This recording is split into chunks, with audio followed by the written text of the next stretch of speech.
छतरपुर वाले बागेश्वर सरकार को पहले चमत्कार की चुनौती दी गई, फिर दोनों पक्षों से दावे किए गए और अब सियासी तकरार होने लगी है। सवाल है कि लोगों की दरबार पर आस्था अखंड है या कथा में ये पाखंड कैसा है, ये जरा समझते हैं इस रिपोर्ट के जरिए।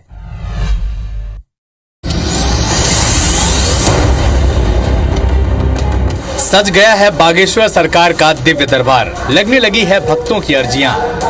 न कोई टोकन न कोई नंबर। ये नजारा है रायपुर के गुड़ियारी का, जहां छतरपुर वाले बागेश्वर धाम के पीठाधीश्वर पंडित धीरेन्द्र कृष्ण शास्त्री नागपुर के अंधश्रद्धा निर्मूलन समिति की चुनौती का जवाब देने बैठे हैं। रायपुर की चुनौती दी थी, अगर आ गए हो तो सामने आ जाओ, कठिन बात है। और हमें अपने इष्ट पर भरोसा है, हम तुमको गीला करके भेजेंगे। दरअसल अंधश्रद्धा निर्मूलन समिति के प्रोफेसर श्याम मानव ने बागेश्वर सरकार पर पाखंड करने का आरोप लगाया था और उन्हें चमत्कार की चुनौती दी थी। इसके बाद आस्था और अंधविश्वास के इस मामले में सियासी तड़का लग गया। तो बागेश्वर जी अपना बिस्तर बांध के रात में क्यों भागे?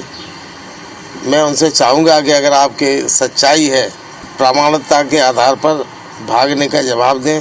लाइमलाइट में आने के लिए जिस तरह आरोप प्रत्यारोप लगा देते हैं और उनके खिलाफ जो नागपुर की समिति है केस रजिस्टर्ड कराने का काम करेंगे। बागेश्वर सरकार के दरबार में अनगिनत लोग जुटते हैं और बालाजी पर लाखों लोगों की अखंड श्रद्धा है। फिलहाल एक तरफ आस्था और अंधविश्वास को तौला जा रहा है, तो दूसरी ओर साइंस और शास्त्र को लेकर बहस छिड़ी हुई है। इस पर सियासत क्यों शुरू हुई, ये तो सियासतदान ही जाने।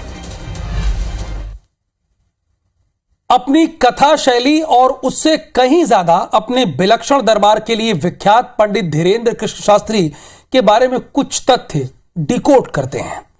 मध्य प्रदेश के छतरपुर में बागेश्वर धाम सरकार के नाम से विख्यात पंडित धीरेन्द्र कृष्ण शास्त्री के अनुयायी आज देश भर में नहीं बल्कि दुनिया में है। बागेश्वर धाम में बालाजी हनुमान का मंदिर है, जिसके दर्शन के लिए देश भर से भक्त आते हैं। पंडित शास्त्री हरि कथा के साथ साथ अपने अनोखे दरबार के लिए जाने जाते हैं। बागेश्वर सरकार की कथा का कार्यक्रम देश के अलग अलग शहरों में होता है। उनके दरबार में पहुंचने वाले हजारों लाखों लोग होते हैं। जिस किसी को भी अपने कष्ट से जुड़ा सवाल पूछने का अवसर मिलता है, उसके बारे में बिना बताए ही वो पहले ही सारी बातें एक पर्ची पर लिखकर सार्वजनिक तौर पर बता देते हैं। जैसे उन पर आस्थावान लोग चमत्कार मानते हैं, तो उनका विरोध करने वाले लोग इसे अंधविश्वास कहकर अब खुली चुनौती देने लगे हैं। फिलहाल वो रायपुर में हैं और इससे पहले वो महाराष्ट्र के नागपुर में थे, यानी अभी तो रायपुर में, इसके पहले नागपुर में थे, जहां जादू टोना विरोधी प्रचार प्रसार समिति के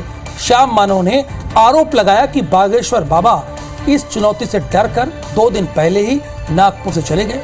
इसी का जवाब शास्त्री ने दिया है, जिसमें अब उन्होंने ईसाई मिशनरी और मुस्लिम धर्मगुरुओं को भी चुनौती दी है कि वे भी उनकी तरह कैमरे के सामने साबित करें